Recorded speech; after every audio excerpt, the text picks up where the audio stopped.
നമസ്കാരം. Farm information bureau കാർഷിക വാർത്തകളിലേക്ക് സ്വാഗതം.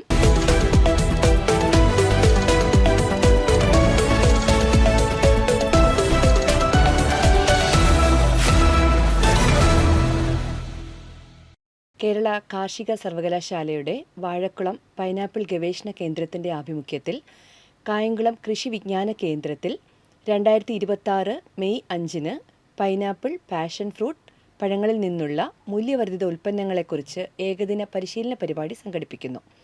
ഏപ്രിൽ 25 മുൻപായി 8281808856 എന്ന നമ്പറിൽ വിളിച്ച് രജിസ്റ്റർ ചെയ്യേണ്ടതാണ്. വെള്ളായണി കാർഷിക കോളേജിലെ centre for agricultural innovations and technology ട്രാൻസ്ഫറിൽ ജൈവവളങ്ങളുടെയും ജൈവ കീടനാശിനികളുടെയും നിർമ്മാണം എന്ന വിഷയത്തിൽ ഈ മാസം 27 രാവിലെ 9 മുതൽ പരിശീലന പരിപാടി സംഘടിപ്പിക്കുന്നു. ആദ്യം പേര് രജിസ്റ്റർ ചെയ്യുന്ന 40 പേർക്ക് മാത്രമാണ് അവസരം. പരിശീലന ഫീസ് 500 രൂപ. രജിസ്റ്റർ ചെയ്യാനും കൂടുതൽ വിവരങ്ങൾക്കുമായി 8891540778 എന്ന വാട്സപ്പ് നമ്പറിൽ ബന്ധപ്പെടുക. കേരള കാർഷിക സർവകലാശാലയുടെ കീഴിലുള്ള ഈ പഠന കേന്ദ്രം മണ്ണാരോഗ്യ പരിപാലനം എന്ന ഓൺലൈൻ പഠന സർട്ടിഫിക്കറ്റ് കോഴ്സിലേക്ക് അപേക്ഷ ക്ഷണിക്കുന്നു. 6 മാസമാണ് കോഴ്സിൻ്റെ ദൈർഘ്യം. ഇംഗ്ലീഷ് ഭാഷയാണ് പഠനമാധ്യമം.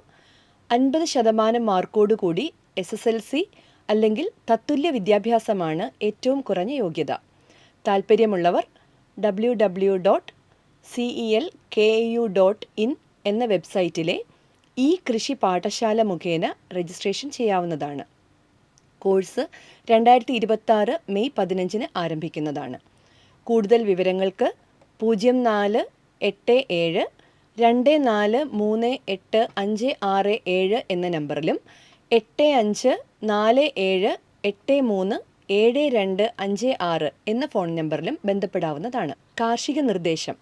കേരളത്തിൽ താപനില ഉയർന്നു നിൽക്കുന്ന സാഹചര്യത്തിൽ കാർഷിക പ്രവർത്തനങ്ങൾ പകൽ 12 മുതൽ 3 വരെയുള്ള സമയത്ത് ഒഴിവാക്കാൻ കർഷകർ ശ്രദ്ധിക്കണം. രാസകീടനാശിനികൾ ഒരു കാരണവശാലും ഈ സമയത്ത് പ്രയോഗിക്കാൻ പാടുള്ളതല്ല.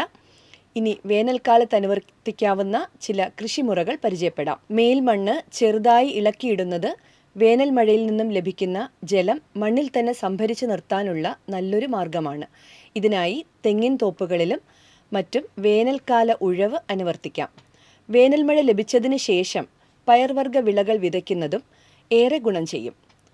കമുകിൻ തടികളിൽ പ്രത്യേകിച്ച് സൂര്യപ്രകാശം നേരിട്ട് തട്ടുന്ന സ്ഥലങ്ങളിൽ കുമ്മായം പൂശുക.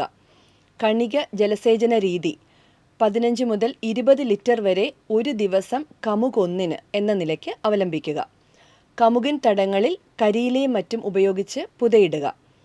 കുരുമുളകിന് ഒരാഴ്ച ഇടവിട്ടുള്ള ജലസേചനം, തടങ്ങളിൽ പുതയിടൽ തുടങ്ങിയവ അനുവർത്തിക്കുക. ചെറിയ കൊടികൾക്ക് തണൽ നൽകേണ്ടതാണ്. കണിക ജലസേചന രീതി കഴിയുന്നതും അവലംബിക്കുക. കാർഷിക വാർത്തകൾ അവസാനിച്ചു.